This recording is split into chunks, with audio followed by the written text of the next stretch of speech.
Good morning students, मैं यशवीर सिंह आप सभी लोगों का हमारे कॉलेज के डिजिटल प्लेटफॉर्म पर बहुत बहुत स्वागत करता हूं। और आज का वीडियो जो है उसका टॉपिक है ध्वनि का परावर्तन तथा प्रतिध्वनि, reflection of sound and echo sound. तो जैसा कि आप जानते हैं कि अगर हम किसी कमरे में या हॉल में खड़े होकर हम अगर चिल्लाएं तो हम अपनी आवाज़ को दोबारा फिर से सुन सकते हैं, क्योंकि ध्वनि जो है वो प्रकाश की तरह ही कैसी होती है, परावर्तित होती है। ध्वनि तरंगों के परावर्तन के बाद जो ध्वनि हमें सुनाई देती है उस ध्वनि को हम क्या कहते हैं? उस ध्वनि को हम प्रतिध्वनि कहते हैं। अच्छा, जैसे आप पहाड़ों पर जाएं और पहाड़ों के बीच में खड़े होकर आप अगर चिल्लाते हैं, यहाँ पर खड़ा होकर कोई व्यक्ति चिल्ला रहा है तो क्या होगा? उसके द्वारा जो साउंड जाएगी, जो ध्वनि जाएगी, वो एक पहाड़ से टकराएगी। इसकी दूरी मान लीजिए कम है, उसके बाद इस पहाड़ से भी टकराई और उसके बाद इस पहाड़ से भी टकराई। तो इन सब की दूरियां जो हैं वो कैसी हैं? अलग अलग हैं। तो होगा क्या? इससे टकराने के बाद हम इसकी प्रतिध्वनि सुनाई देगी। फिर कुछ ही क्षण में इसके पास जो ध्वनि गई, जो कि दूर है इससे, वो भी ध्वनि हमें सुनाई देगी। और ये पहाड़ जो उससे भी दूर है, इससे भी परावर्तित होकर जो है हमारे कानों तक द्वारा इसका जो ध्वनि है वो सुनाई देगी, परावर्तित ध्वनि। तो वो क्या होगा? हमें एक ही आवाज़ बार बार सुनाई देती है। तो ये सब क्या है? ये है रिफ्लेक्शन ऑफ साउंड, ध्वनि का परावर्तन। अब हमें यह बात जान लेनी चाहिए कि जो ध्वनि तरंगे हैं ये कठोर सतह से ही टकराकर परावर्तित होती हैं। इनके लिए टकराकर और परावर्तित होने के लिए जो सतह है वो कैसी होनी चाहिए? ठोस होनी चाहिए, कठोर होनी चाहिए। यदि दो ध्वनियाँ हैं और उनके बीच अगर अंतर पता करना है तो उनके बीच जो समय अंतराल है वो 1/15 सेकेंड जो समय अंतराल है, टाइम डिस्टेंस है दोनों ध्वनियों के बीच का, वो कम से कम 1/15 सेकेंड होना चाहिए। 1/15 सेकेंड से हम कह सकते हैं कि एक सेकेंड का जो 15वां भाग है, यानी कि इतने कम समय की अगर जो है कोई ध्वनि है अंतराल की, तो उसको भी हमारे कान अलग अलग सुन सकते हैं। कम से कम इतना पीरियड होना चाहिए, 1/15 सेकेंड उन दोनों ध्वनियों के बीच।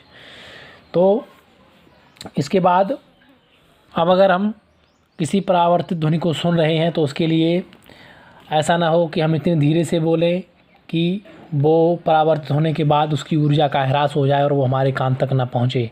तो परावर्तन के प्रभाव को सुनने के लिए ध्वनि में पर्याप्त क्या होनी चाहिए? प्रबलता होनी चाहिए। यानी जो ध्वनि है वो इतनी प्रबल होनी चाहिए जो हमारे कानों तक वापस लौट कर आ सके, उसकी ऊर्जा का ह्रास ना हो सके।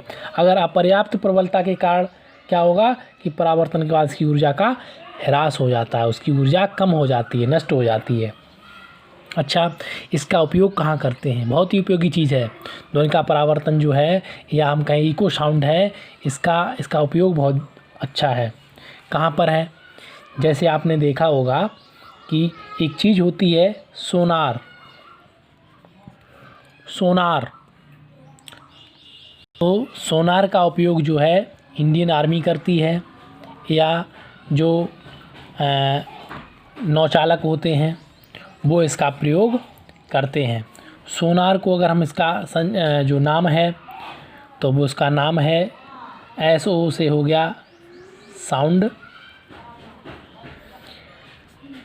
NA से navigation, sound navigation and ranging. Sound navigation and ranging, ये इसका पूरा नाम है। और जो सोनार है इसका उपयोग होता कहाँ है? इसका उपयोग होता है समुद्रों में। मान के चलिए हम किसी सागर की समुद्र की गहराई नाप रहे हैं, तो गहराई को नापने के लिए, क्योंकि वो कई किलोमीटर अंदर गहरे होते हैं, हम इतना लंबा ना तो हमारे पास कोई यंत्र है ना कुछ, तो इसकी लंबाई नापने के लिए, गहराई नापने के लिए हम किसका प्रयोग करते हैं? सोनार ये यंत्र है, इसका ही प्रयोग करते हैं। ये यंत्र कार्य कैसे करता है कि इसमें एक होता है ट्रांसमीटर और दूसरा होता है रिसीवर। इसी में ही इस यंत्र में दो चीज़ें लगी होती हैं सोनार में। ट्रांसमीटर क्या काम करता है कि इसमें जो पराश्रव्य ध्वनियाँ हैं, पराश्रव्य तरंगे हैं, ध्वनि तरंगे, एक हमने देखा होगा अपश्रव्य, जो कि हमारे कान 20 हर्ट्ज से लेकर के और 20,000 हर्ट्ज तक,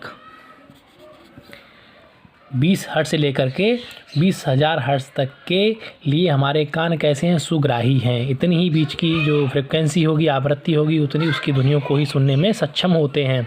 अब इससे जो कम आवृत्ति की, 20 से कम आवृत्ति की ध्वनियाँ होती हैं उन्हें अपश्रव्य तरंगे कहते हैं, और इस जो 20,000 हर्ट्ज से अधिक की आवृत्ति वाली जो ध्वनियाँ होती हैं उन्हें हम पराश्रव्य ध्वनियाँ कहते हैं। तो हम सोनार में किस ध्वनि का प्रयोग करते हैं, इस पराश्रव्य ध्वनि का प्रयोग करते हैं 20,000 हर्ट्ज से अधिक हर्ट्ज की फ्रिक्वेंसी का।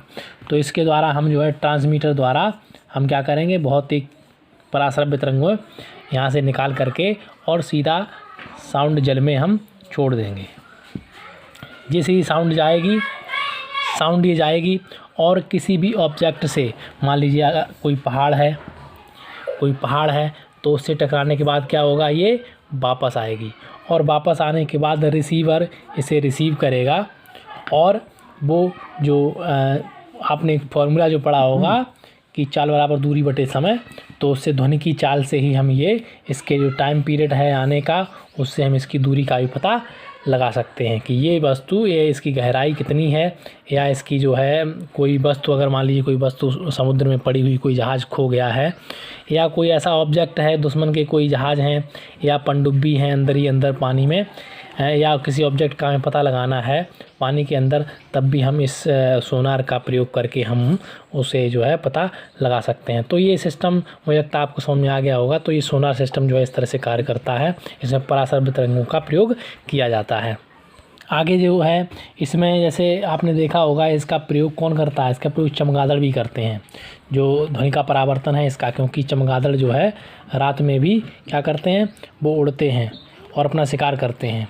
तो उनके पास क्या होगा, उनके पास भी यही सिस्टम होता है एक तरीके से कहा जाए तो वो भी एक तरंगे छोड़ते हैं, और उसके द्वारा जो है सही दूरी का, या हम कहें वो अपने आँखों का काम अपने इन्हीं कानों के से कर सकते हैं। तो इसके बाद आपने डॉल्फिन में भी जो है ये क्वालिटी होती है, ये गुण है कि वह भी प्रतिध्वनि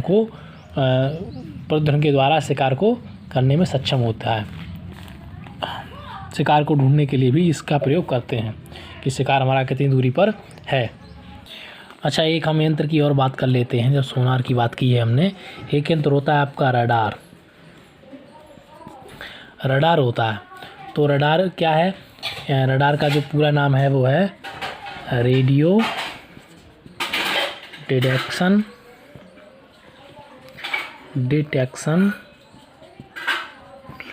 and radio detection and ranging. तो ये जो है ये भी सोनार की तरह ही वर्क करता है। इसमें भी दो चीज़ें लगी होती है, एक होता है ट्रांसमीटर और एक होता है रिसीवर। तो ये दोनों चीज़ें ही इसमें लगी होती हैं। इसके द्वारा अंतर क्या है इसमें, इसके द्वारा जो है हम जो तरंगों का प्रयोग करते हैं वो होती हैं रेडियो तरंगे। रेडियो तरंगे हम कहते हैं विद्युत चुम्बकीय तरंगे, या हम कहें रेडियो तरंगे। तो ये जो है हम इसमें जो है पराश्रव्य ध्वनि तरंगों का प्रयोग करते थे सोनार में, जबकि रडार में किसका प्रयोग करते हैं, विद्युत चुम्बकीय तरंगों का। अच्छा, रडार इसमें भी जो विद्युत चुम्बकीय तरंगे होंगी वो वायु में छोड़ी जाती हैं, जो एक वायु में छोड़ी जाती हैं, और वो किसी भी ऑब्जेक्ट से टकराकर वो कैसी होती हैं, वापस आती हैं, और रिसीवर उन्हें रिसीव करके जो उनके बीच की डिस्टेंस होगी, दूरी को वो बताएगा।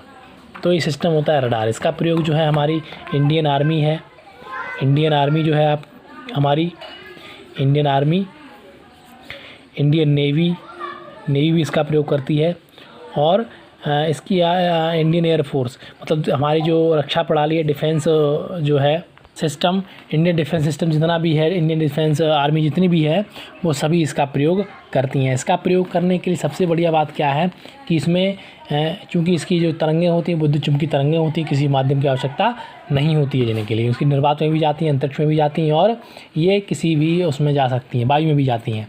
तो इसका प्रयोग जैसे किसी दुश्मन का, मान के चलिए किसी दुश्मन का कोई विमान है, कोई लड़ाकू विमान है, कोई रॉकेट है, कोई मिसाइल है, तो उसको भी क्या होगा कि इसमें एक एंटीना, इस तरह का बड़ा सा एंटीना मूवेबल होता है, जो कि लगातार कैसा होता है, घूमता रहता है और इसके द्वारा लगातार इसकी तरंगें जो होती हैं, रेडियो वेव्स, वो लगातार ट्रांसमिट की जाती हैं और रिसीव की जाती हैं और इससे उसके दुश्मन के जो भी हवाई जहाज़ हैं, मिसाइल्स हैं या जो भी हैं, उनको हम अपने कंप्यूटर सेट पर उसको जो है देख पाते हैं।